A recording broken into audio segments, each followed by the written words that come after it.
Hello, what about you? You're very welcome. And as always, my thanks to my Patreon friends who are still there. And now, so the Absent Intelligence Tour continues apace. And that's why the voice is still going to be a bit croaky. That's just nothing I can do about that. Because I never went to acting school. I never learned how to project my voice in a proper fashion. So usually by this stage of the tour, halfway through, it's in tatters. And I'm just too old. I don't know what I'm going to do about that. That's just the way it is. I have a tendency to shout a lot on stage. I don't know why that is. There's a microphone there. Don't ask me. It's the demagogue in me wants to come out.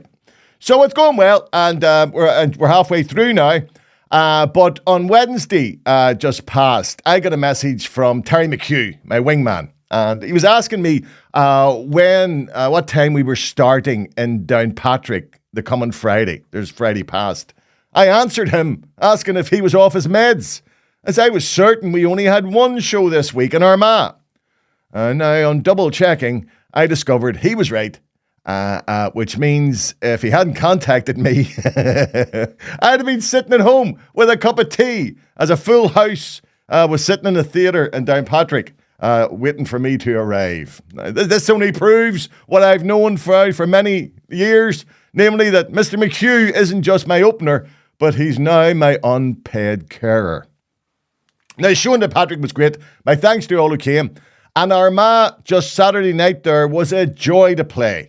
Now, this coming week, we're back in Armagh on the 24th. Tickets are available there. We're in the Ulster Hall on the 25th. It's not as many tickets available there. They're almost all gone. Now, the beauty about stand-up is you get really interesting interactions with the audience. And I don't do that much of it. I do a wee bit at the start, but not too much. So I was walking along the stage and I noticed Stevie and Donna sitting in the front. And now remember, this is Armagh, right? So you wouldn't be expecting people from West Belfast to be at Armagh. But after a very short chat with Donna, I recognised her as having a West Belfast accent. And I've always argued this. The Westies have your own accent. It's a very unique accent.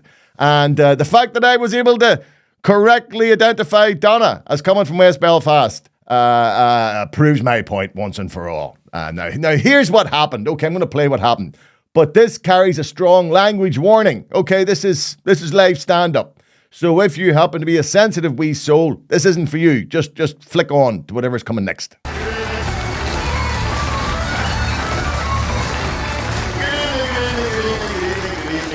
evening, Armagh. How are we doing? Are we all right? Nice sweet faces in the front row. Shouldn't have got tickets in the front row. That way to get tickets in the front row. What's your name, son? Stevie. Oh, Stevie. Oh, Jake. You the DLA, Stevie? I can see up there, crutcher, Stevie. Yeah, crutcher. You're afraid somebody's going to spot you, Stevie. You crafty here. Watch that fucker, I guarantee, right?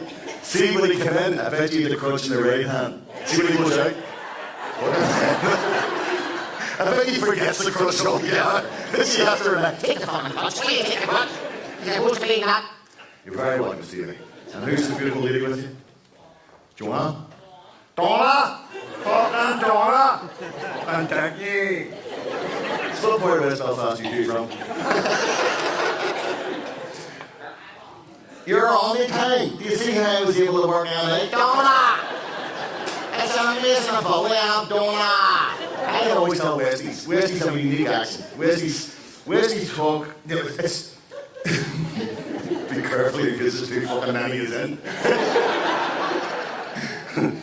You notice what Westies have a totally different accent from the rest of Belfast. Because they're really enclosed, aren't they really? Like any town, you'll recognise some stuff I talk about later on. It's a totally different place, West Belfast, so they've developed their own accent.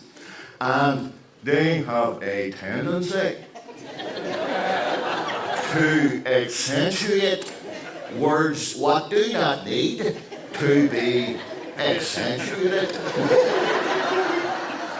This is the next time Jerry's on fucking news. I was never